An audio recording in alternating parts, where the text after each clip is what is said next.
먼저 이틀 전 메주보리의 메시지를 들어봅시다. 사랑하는 아이들아, 너희를 바라보며 나는 너희 한 사람 한 사람에 대해 하느님께 감사를 드리고 있다. 나로 하여금 아직 너희와 함께 있도록, 그리고 너희의 용기를 북돋아 거룩함을 향하게 하도록 하느님께서 허락해 주시기 때문이다. 어린아이들아, 평화가 어지럽혀지고 사탄이 평화를 없애기를 원하고 있다. 그러니 너희의 기도가 훨씬 더 강해지기를 바란다. 분열과 전쟁의 더러운 영들이 조용해지도록 말이다. 내 부름에 응답해 주어서 고맙다. 오늘 복음에서는 예수님께서 고통의 의미를 쉽게 이해할 수 있도록 비유로 들려주십니다. 해산할 때 여자는 근심에 쌓인다. 진통의 시간이 왔기 때문이다. 그러나 아이를 낳으면 사람 하나가 이 세상에 태어났다는 기쁨으로 그 고통을 잊어버린다. 이처럼 너희도 지금은 근심에 쌓여 있다. 그러나 내가 너희를 다시 보게 되면 너희 마음이 기뻐할 것이고 그 기쁨을 아무도 너희에게서 빼앗지 못할 것이다. 예수님을 따르는 우리 신앙인의 고통을 해산의 고통이라고 설명하십니다. 복음을 전하다가 고발을 당하는 바오로 사도도 분명 고통을 겪지만 그 고통은 해산의 고통입니다. 기쁨을 준비하는 고통이라는 말입니다. 다만 오늘 독서에서 이상한 것은 바오로를 고발하려다가 실패하자 회당장이었던 소스테네스를 매질합니다. 사도행전에는 그 이유가 나오지 않습니다. 고린도전서 1장 1절에 보면 하느님의 뜻에 따라 그리스도 예수님의 사도로 부르심을 받은 바오로와 소스테네스 형제가 고린도에 있는 하느님의 교회에 인사합니다. 앞에서 회당장이었던 소스테네스 형제가 이유도 모르고 맞고 있죠. 왜 맞았겠습니까? 고린도 전서를 바오로 사도와 함께 보냈다고 한다면 개종했다는 말입니다. 예수님을 믿었다는 이유로 유다인들이 몰려와가지고 소스테네스를 때리는 것이지요. 소스테네스 형제는 지금 성인품에 올라가 계십니다. 소스테네스 형제의 고통도 가만히 생각해 보십시오. 그 억울한 고통 아니겠습니까? 십자가 고통처럼 억울한 고통입니다만 해산의 고통이라는 것을 말씀하십니다. 예수님을 믿는다는 이유로 매질을 당하고 미움을 받고 하지만 이것은 더 큰 기쁨을 위한 고통이라는 것이 예수님의 가르침입니다. 사람 하나가 이 세상에 태어났다는 기쁨, 이 기쁨의 가치를 알아야 합니다.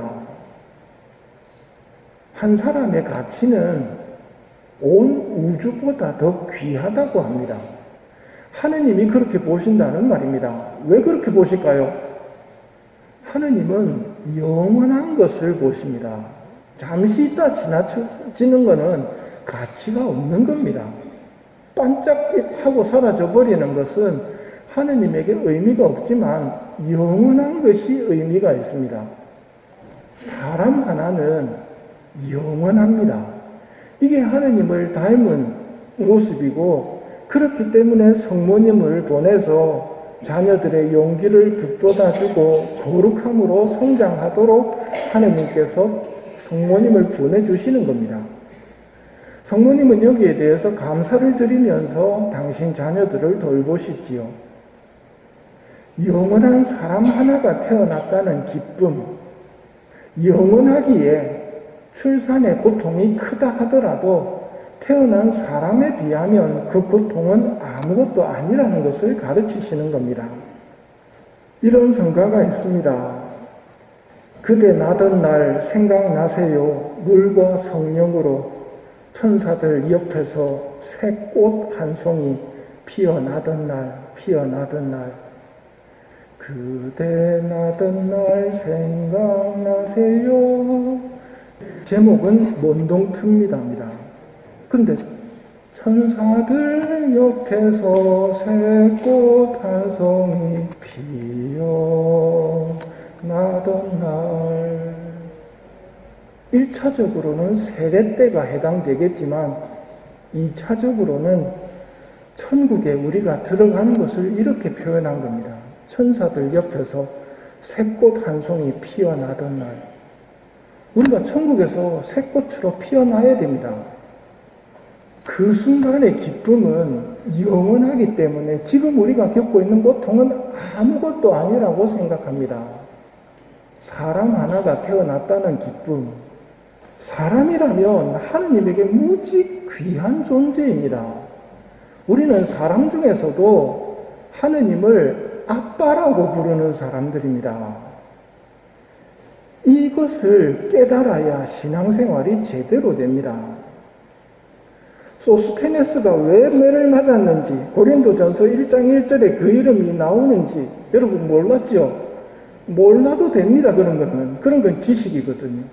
지식이 있냐 없냐에 따라서 천국에 가는 것이 아니고 하느님이 나를 사랑하신다는 것을 깨달아야 천국에 갑니다.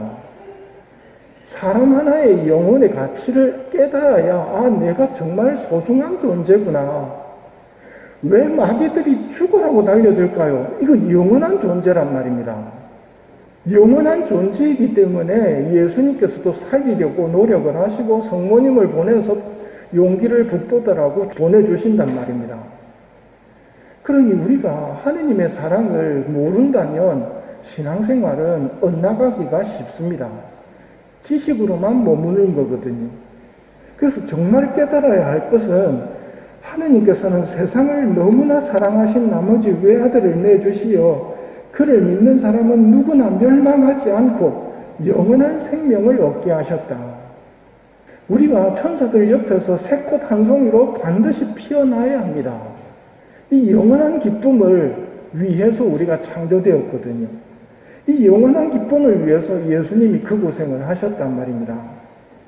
그러니 고통이 다가올 때 불평하면서 죄짓지 마시고 이게 해산의 고통이구나 하고 받아들이셔야 천국에서의 보화로 변한 내 고통을 만날 수 있습니다. 이 고통을 동원할 때 냉담하던 사람들이 하느님께 회개하고 돌아올 수 있다는 말입니다. 우리는 천사들 옆에서 새꽃 한 송이로 피어나야 합니다. 피어나기를 하느님이 바라시고 성모님을 보내주실 정도로 나는 하느님에게 소중한 존재라는 것, 이것을 깨달을 수 있는 은총을 연옥 영혼들에게 부탁드리며 이 미사를 연옥 영혼들을 위해 봉헌하도록 합시다.